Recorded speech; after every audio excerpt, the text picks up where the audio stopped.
Welcome to Cartoonist Kayfabe. My name is Ed Piskor. I'm Jim Rugg. We have a Patreon that our biggest supporters are watching us stream this video live in full effect. And this is going to be a Kayfabe Effect book. I have a feeling, man. They're going to get first dibs because they're getting all our videos before anybody else does. But these videos are brought to you by the books that we make. And right now I have Red Room Crypto Killers Issue 1 being solicited in comic shops. Tell your story you want a copy. 2 trade paperbacks are out there, Red Room, The Antisocial Network, and Red Room Trigger Warnings. It's the 10th anniversary of Hip Hop Family Tree. There are 3 volumes of X-Men Grand Design, and you'll find the occasional WYSIWYG out there if you look long and hard enough. Jimmy's going to have Hulk Grand Design forthcoming at the end of February.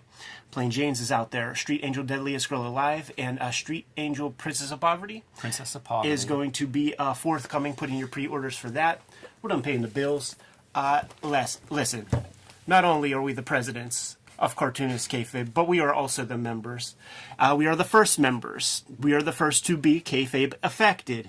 And we had that amazing conversation with Brian Bolland sometime back, where we were going through The Killing Joke page by page with Uncle Brian. And the edition that he was using, he was actually using some Italian edition that he liked, but he held up the Killing Joke Absolute Edition that includes his color. It includes the John Higgins color. It has the script, all that stuff. I was not faking it when we were making that video, and I said, oh, I'm buying that. Got off the recording, and I bought it. Here it is in its slipcase. Got it for like $20 because there's a little ding on the slipper. But that doesn't make me cry in any way, shape, or form. You got your front image, the classic image recolored by Uncle Brian, and let's see a comparison of that real quick. Yes, sir. You've got two color versions, not outrageously different. This is like a guide because you can see the practical hand putting the little white on top of his airbrushed color there, and here he's just using Wacom tablet or something, much different green right there, but using an airbrush tool inside the computer. I think it's worth noting because we do look at so many books and sometimes not in flattering light. This is the second absolute that we're looking at. It so, is. Hats off to DC and putting these absolutes together. The other one was Batman Year One that we both have broken down and bought. Testament to at least some of their absolute editions and what they're putting in them. Some really A-plus material in these things. And we'll go through this a little bit. In the conversation with Brian Bolland, he said when he did these like side views, right, he wanted to create some new material for the box set. He had to set up guides, right, to sort of get all of the imagery accurately. Like, the guy is nothing if not thorough. Yeah. So what he meant by that is just like he had to create like a template to make sure that the eye hits there, that the nose hits here, that the bump hits a certain spot. You can really go crazy with setting up your guides. I've done it a lot of times because I did animation stuff where I had to do the turnarounds. Maybe you choose like this eyebrow, like where that hits, the teeth, maybe the bottom lip. If you do enough grids, you do them piecemeal. Don't put all the grids because you'll just have a million lines. But, handle all the important bits at first. Look at how like photo ref that, like that's totally, it just almost looks like a collage piece. Yeah, really super tight. Yeah. Feels a little bit more mechanical, Like we've really talked does. about Look at his this ear. digital, and some of the lines have that. They kind of have that digital quality. I'm a little bit surprised to see. Yeah, it does. When you see it close, like this ear looks very kind of digital. It almost looks unfinished, to be honest. Like, where's that little piece right there? But nonetheless, cool package, and it has. I love the end papers show off the rain. Because, again, this is something we talked about, man. First topic of art talk in our interview with him. Because, like, drawing all your blacks and leaving the whites open, I've done that a lot because I don't have a white media I like. But it's inconceivable almost to me to do it at this level. Like this. He's drawing that. Wild. I don't make it a point to, like, stare at our faces the whole time while we're, editing and talking to these guys.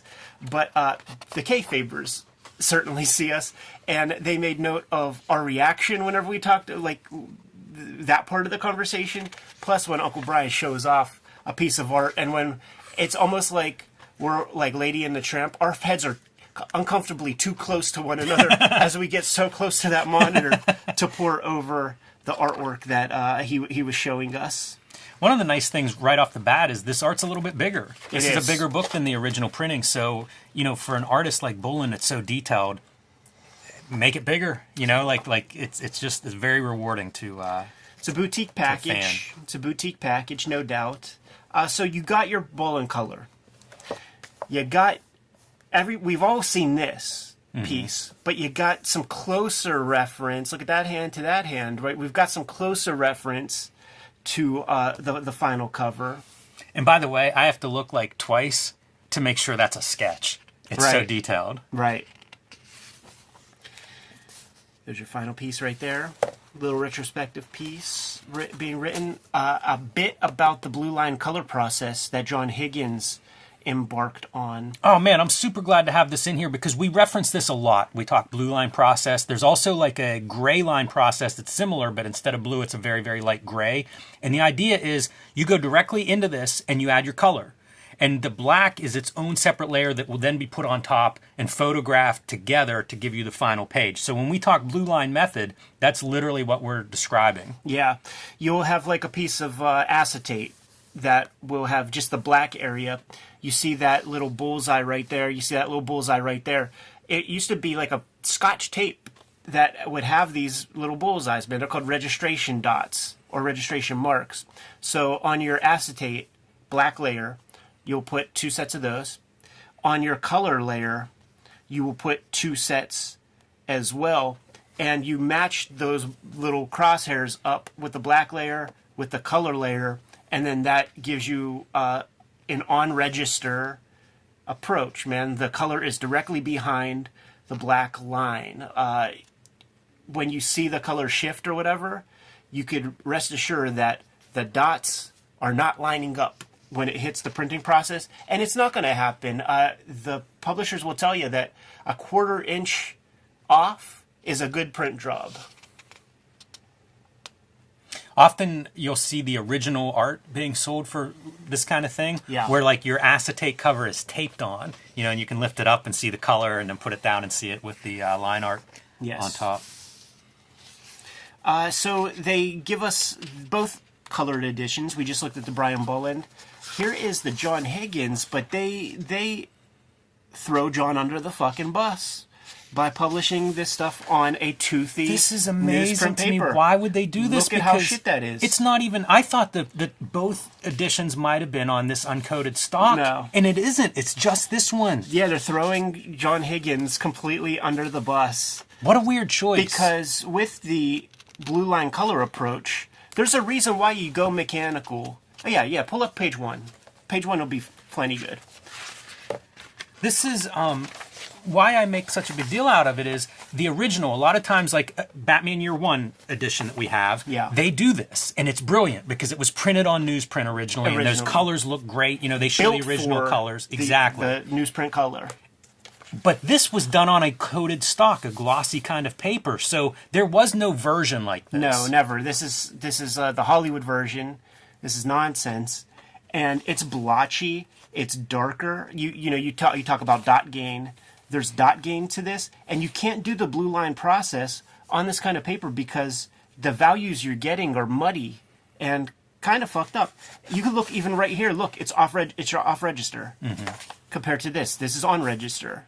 So this was a big misstep, and it really makes John Higgins' work not flattering at all. It's a bizarre choice.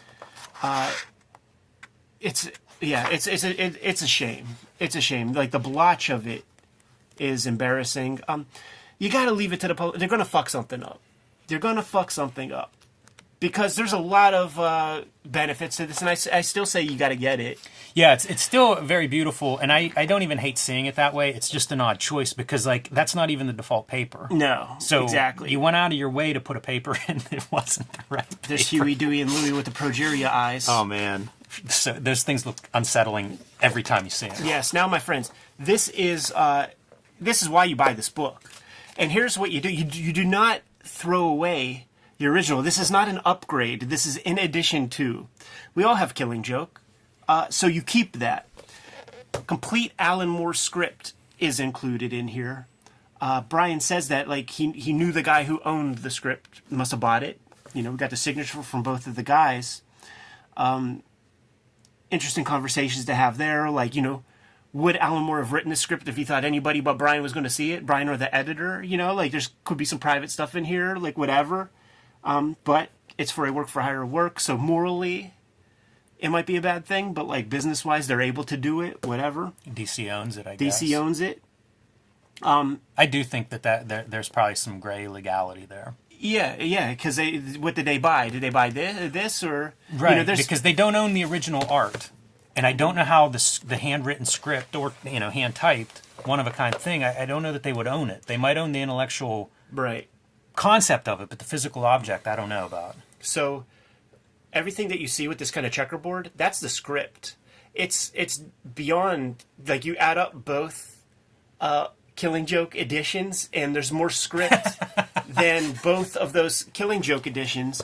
If you see here, like, there's a whole page of just atmosphere. Yeah, preamble being described here. Now, just last night I started, and now this is why you don't upgrade. It's in addition to your Killing Joke, because you read the panel 1 here, and then you have your own copy to look at exactly like while you're reading the thing. It's easier to do it this way than to like go back. Yeah, right. So you have the text right here. I would say that Brian Boland was very magnanimous in certain ways because he actually brings a lot to the table. Like I've only gotten 7-8 pages worth of comic in, which is to say 20 pages of this typewritten script. I'm shocked to see the typewriting is all uppercase. It's not harder to read. It's not.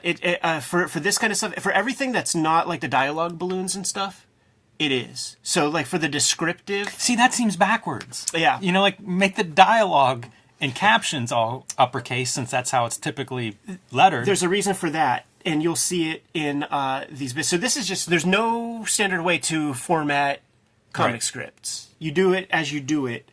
So he chooses to use these bolds to explain the stuff. And then at the end of each piece, it'll say no dialogue in like typical, uppercase, lowercase. Reading the scripts and then like looking at the corresponding pages. First off, dude, let's get that artist edition. Right? Like, let's track down. It's only 48 pages. Let's track these down. Oh, yeah. What's the underline denote? Do you know? It is, like, the stuff that is, at least in these pieces, right? Like, these initial sections, it's the stuff that you definitely see. Like, a lot of this is color, commentary, and emotion, but, like, you're getting a little road surface, the headlights of a car. Like, this is the exact stuff that definitely is going in here. Everything else is, like, inspiring you as creator to give us what you got. Totally entrancing. It's extremely good. We are missing a big part of comics culture, not having access to every Alan Moore script, the complete Watchmen script, all that stuff. We need it all. For the good of comics, it needs to be out there. And the ones that are out there are prohibitively expensive, like the From Hell scripts. Like they published some of those. Good luck buying one of those now. Is that true? So there's some good stuff in here that you really like. And okay, so I get the sense, there's parts in this early part of the script, I get the sense that Alan Moore is maybe longhand writing something and just enough to do thumbnails. And then he does his own thumbnails, as everybody says he does, and then looks at those thumbnails and then goes into the final script, like imagining what a Brian Boland might do in that scene, like really trying to visualize and write beyond what his own artistic capabilities are. And there's indicators in here. There's parts like we're still on page 1 where he's saying stuff like, I've worked it out to where we're going to reveal Batman's face on page 4, so do not show it. Like we're building to something here. So use every trick in a book to like not give us a satisfying shot of Batman yet. this bit here, the page before this and this bit, it's very telling, and I can't wait to read further because I am comparing every panel as I'm reading, so it's going to take a little while. This in the script is intended, okay, page 3. This is a full page splash picture. These panels are supposed to be on a previous page, and Brian Bolland decided to decompress some of the other panels. It's specifically so Harvey Dent stuff. We're walking past Harvey Dent. A lot of that was supposed to happen in like one panel, and Bolland broke it up a little bit and decided to push some of the previous panels from page 2 to page 3 to give us this moment here. This is such a striking sequence to me. Yeah. Because this is all new. What you're telling me right now, Ed, first time I've heard this, about this specific sequence. But in my head, this is such a dramatic piece of the Killing Joke. Sure. You know, it's that entrance moment. Yeah. It blows my mind that it was not written this way exactly. Yeah, and there's some acting things. The bits like... I never noticed her shuffling the cigarettes and like dropping them on the table. That is described. This, like, you don't have to be crazy to work here, but it helps. That is described. There's a book on the desk that's The Comedians by so-and-so is described. It's not here. Brian Bolland could not get that to work. This piece of acting, I have always noticed. It's a good Commissioner Gordon moment. That is not in the script from Alan Moore. Brian Bolland added this piece. So this is the bits that gets decompressed and sort of like is supposed to happen here, and then this is supposed to happen up here somewhere. Then that last bit is supposed to happen there. Even just the action of the door opening as you turn the page and enter the room. That makes a lot of sense. It's such a great page turn. Yeah. Yeah. In the script, it calls these keys out. The keys are important. Boy, they pop. They do. Visually, he really captured the importance of those keys. Yeah. Yeah. And that's one of the fun pieces about reading the script and all of that. There's the buttocks that we were talking about. Sure. Now, Jimmy, we're going to get to a piece that I know you're gonna pop for, because now we're getting into the dialoguing, right? And I know that you're very particular about your like line cuts. Yeah. That's what this is. This is Alan Moore deciding, like, imagining like where the bubbles should cut off, like each line should cut off. Yeah. So that it has like the flow that he's looking for. Yeah, and some of the stuff that you'll see here that I do. So to talk, right? Don't break up that verb. Right. Like a verb phrase, ideally a prepositional phrase. Like keep these things together. Yeah. As much as possible. It You know, just like has you'll a- see it on like proper names. You Yeah. never break up a proper name across lines, at least you shouldn't. Right. But there's a lot of this stuff where in my mind it's just easier to read if you keep these certain groupings together. Yeah. As much as possible. There are places where space you just can't do it, but for the most part, you got a lot of control there. So here's why he uses all caps, man. Because when he's using proper dialogue, he's calling out what he wants in bold. Yeah. And I suppose you could have done an underline or something, but he doesn't. So that's sort of why he does Yeah, I like that. that. Beyond the dialogue, and it's not like I passed it up. There's the FNAP of the cards. He is telling the letterer, this is a small sound effect. He's indicating everything. I mean, he's so precise in his scripting. I've gotten to about here. Let's see. We're going to be... Okay, yeah, like Mitchum is the guy who's selling the property to Joker. We're getting some insights into Mitchum and who he is, what he's about, stuff that is not in the book. Alan Moore is trying to sell Brian Bolland on revamping Joker's costume a little bit. It's November. Don't give him the same old purple outfit. Isn't it a shame that he only has one pair of clothes? That kind of thing. Keeping Brian Bolland engaged in the material. But this is about where I'm at. I'm still, I'm going to go tonight before bed. I'm going to read for an hour and just keep comparing and contrasting the whole thing. But incredibly, I love that they oh my goodness, valuable. What a great piece that is to get both original art and like the layouts. When you see the layouts, it feels like there's a sense that I get, man, when I'm looking at because there's several in here. your typical cartoonist stops here. Like, they draw their stuff out of imagination, and then they basically stop here, though they go to ink this. Brian is like, okay, now I have to like pose in front of the mirror with a zoot suit on and see how the folds work. I need to light a certain thing. I like it's time for him to start doing reference things and see and figure, almost like this is helping him figure out like what kind of reference he must acquire. I need to underlight my face while I'm drawing this Joker to make sure that the shadows land correctly. I love seeing the perspective too. Even in the rough, you're working out the perspective. Yeah, man. Because that would be one that you could easily do now digital. And this is one of those pieces we were talking about. Yeah, I was looking to try to figure out. You know what? That's definitely a screen. Yeah, you can see it where it's cut out on a couple of these pieces. But I can't tell. Even the monitor, you can see where it ends. Yeah, but I can't tell what this one is. Yeah, I don't see a screen edge. Like I think, as he said, it's drawn. Yeah.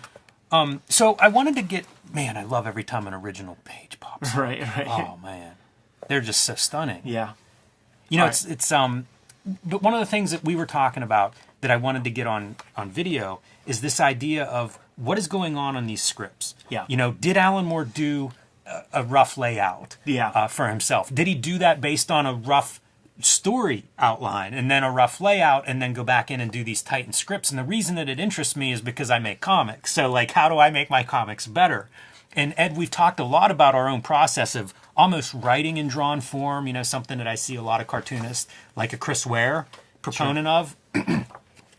You see it in Harvey Kurtzman layouts, you know, almost going right to the paper for the stories. And it makes me think, if Alan Moore is doing, here's the rough outline, now here's my rough layout, now here's my detailed script, he's essentially Marvel methoding. Yeah. Which is brilliant, because the great innovation to me of the Marvel method is once you see the art, then you put the words on the page to best complement the art. I think some of Frank Miller's collaborations that's awesome. I think some of Frank Miller's collaborations with like a Bill Sienkiewicz on Elektra Assassin is one of the highlights of that, of like, or Hard Boiled, where it's like you get the art back and now you've got to rewrite to fit that artwork. But as somebody who's writing and drawing it myself, like I have a page right now, the next page I'm drawing, the script is one sentence, but it's 6 panels. You know, like I did a bunch of drawing in my layout. If I were to go back, because I think I'm going to try this. Now I'm going to go back in with my layout, knowing the pages that come before and after this rough, and I'm going to write a script like this. Yeah. As a way to better know those panels. Yes. To possibly nail, you know, better narration, better text, but also just to know it better. Just you'll add visual things that you might not have if you wouldn't have. One of the things that I was going to suggest to the Kayfabers, which, by the way, the 128-page script and a 48-page comic book. So there it is right there. One of the things I was going to put out to the universe was use this Alan Moore script and draw a Batman killing joke. Get together with your friends, draw it. The thing is, it's so detailed in its presentation that your shit would just look like the printed Killing Joke book. Unless you went wildly beyond the script, you will be doing all the same things. There's a precision here, and I think that if you have the creative capital to go ahead, put that script together, and still feel the energy toward drawing the thing that you just like laid out, that could be tremendously beneficial because you will have a lot more color. You'll know the characters, what the character's thinking, their mood, what they're feeling. You'll know what the weather is. You know if a bad smell came across their nose, and if so, where did it come from? That kind of stuff. You'll add a lot of life to it, but the artist has to make the sort of honest, sort of what would you call it, man? You would have to be honest with yourself and know whether you'll fizzle out or if that's an additional piece. Yeah, I don't know that that it's part of your process, right? And I don't know about a standard process. You know, I don't know that there's one method. Such thing. But I do feel like it's another one of those tools. Like we took a writing class years ago while we were doing Cartoonist Kayfabe. So if you look back through our archives, you can see us talk a little bit about it. But one of the impressive things to me in that class is how when we would meet, our teacher would have read everybody's stuff from that week, and as we're working through problems, it was always in the text. Yeah. Like she would find these answers. It's not what she wasn't writing a new subplot for us, but she would pull stuff out of what we had written as like, you know, you talk about this character here. It's in there. And that always stuck with me from that class So I do think there's value, and I feel like it's another approach to this tool of comics making that maybe you don't use it all the time, but it's ideal for the next page that's literally coming up on my drawing table this week. So boy, I'm looking forward to it, and holy cow, man, this is a guy that can draw. It is, wow. man, but like, you know, this is his roughs and stuff, and like I said, if it was anybody else, you would go from this, maybe pencil a little tighter, and then ink from that, but like, he's gonna make sure that the folds are correct, and he's going to make sure that the gun is all right. You know, he's not drawing purely from imagination. He's setting things up for himself. This is super fascinating because, like, there are 3 or 4 lines here where he's drawing slight variations on the cape, sketching. Yeah.